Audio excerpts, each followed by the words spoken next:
Assalamualaikum warahmatullahi wabarakatuh. Perkenalkan, kami mahasiswa semester 7 Prodi Pendidikan Bahasa dan Sastra Indonesia IKIP PGRI Pontianak akan mempresentasikan hasil makalah yang kami buat. Adapun judul makalah yang kami buat yaitu metode klasifikasi bahasa. Pertama-tama saya akan memperkenalkan terlebih dahulu anggota kelompok kami yang terdiri dari 4 orang. Yang pertama, Eka Saputri. Yang kedua, Kristiani. Yang ketiga, Nina Isaini. Yang keempat, Saripah Mawaddah. Baiklah, selanjutnya kita akan langsung mendengarkan penjelasan dari satu persatu kelompok kami. Yang pertama, saya persilakan kepada Eka Saputri untuk menjelaskan materinya. Terima kasih kepada moderator yang sudah mempersilahkan saya untuk memaparkan makalah kami. Yang pertama itu latar belakang. Baiklah, latar belakang makalah kami adalah dalam era yang serba teknologi saat ini, kemajuan bidang pendidikan sangatlah bertambah dari waktu ke waktu. Kemajuan yang dicapai oleh umat manusia, baik itu bidang sosial, bidang informasi, maupun bidang pendidikan. Linguistik historik komparatif sebagai salah satu cabang linguistik mempunyai tugas utama, antara lain menetapkan fakta dan tingkat keeratan dan kekerabatan antara bangsa yang berkaitan erat dengan pengelompokan bahasa-bahasa sekerabat. Pembuktian hubungan kekerabatan dan keselarasan itu pada umumnya bertolak dari pengelompokan bahasa-bahasa dan rekonstruksi proto-bahasanya.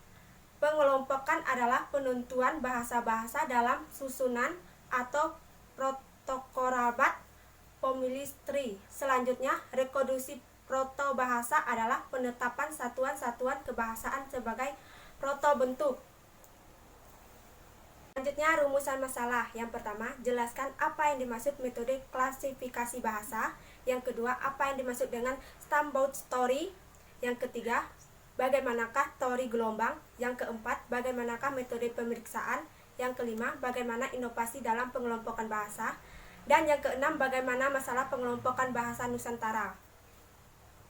A. Metode pengelompokan bahasa. Untuk mengadakan pengelompokan tersebut, dalam abad 19 sudah muncul dua teori yang terkenal, yaitu teori batang pohon atau Stambout Theory atau Pedigree Theory dari E. Scott Leither tahun 1823 sampai tahun 868, yang dikemukakan oleh James Smith tahun 843 sampai tahun 901. Dalam tahun 1872 dengan nama teori gelombang atau Wheel Theory atau Head Theory.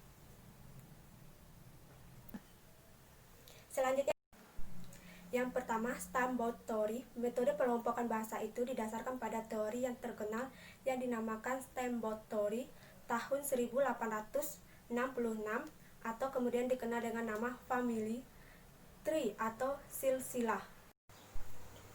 Sekian materi dari saya kembalikan kepada moderator. Terima kasih kepada Eka Saputri yang telah memaparkan materi yang pertama. Langsung saja kita kepada materi yang kedua, yaitu yang akan disampaikan oleh Saudari Kristiani. Kepada Saudari Kristiani, saya persilakan. Saya akan melanjutkan pemaparan materi dari Eka Saputri, yaitu yang kedua, teori gelombang. Teori baru yang diajukan oleh John Smith tahun 1843 sampai 1901 dalam tahun 1872 yang dikenal dengan nama Wheeler Theory atau disebut juga Map Theory atau teori gelombang, di mana teori ini mengatakan bahwa bahasa-bahasa dipengaruhi oleh perubahan-perubahan yang terjadi pada suatu tempat tertentu. Selanjutnya itu yang ketiga, metode pemeriksaan, di mana salah satu cara yang paling kuno untuk menetapkan pengelompokan bahasa-bahasa adalah dengan menggunakan metode pemeriksaan sekilas atau implikatur. Adapun contohnya, saya akan membacakan salah satu contohnya, yaitu klausa dari tangan. Dalam bahasa Inggris adalah hand, bahasa Jerman adalah hand, bahasa Belanda hand, bahasa Prancis man, bahasa Italia meno, bahasa Spanyol meno. Baiklah, sekian penjelasan dari saya kembalikan kepada moderator.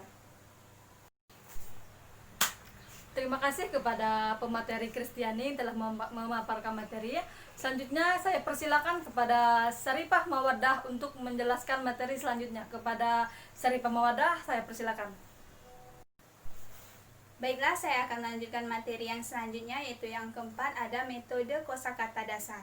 Metode kosakata dasar atau basic vocabulary adalah kosakata yang dianggap menjadi syarat mati hidupnya sebuah bahasa. Kosakata yang dimiliki sebuah bahasa sejak awal perkembangannya. Metode ini bertolak dari suatu asumsi bahwa perbendaharaan kata dalam suatu bahasa dibedakan dalam dua kelompok yang benar, yaitu yang pertama, kata-kata yang tidak gampang berubah, misalnya kata-kata mengenai anggota tubuh, kata-kata ganti, kata-kata yang menyatakan perasaan, kata-kata yang bertalian dengan cuaca dan lam, kata-kata bilangan, dan kata-kata yang berhubungan dengan perlengkapan rumah tangga yang dianggap ada sejak permulaan. Yang kedua, kata-kata yang mudah berubah, yaitu kata-kata yang dipinjamkan kepada dan dari kebudayaan lain. Misalnya, kata meja, kursi, baju, lampu.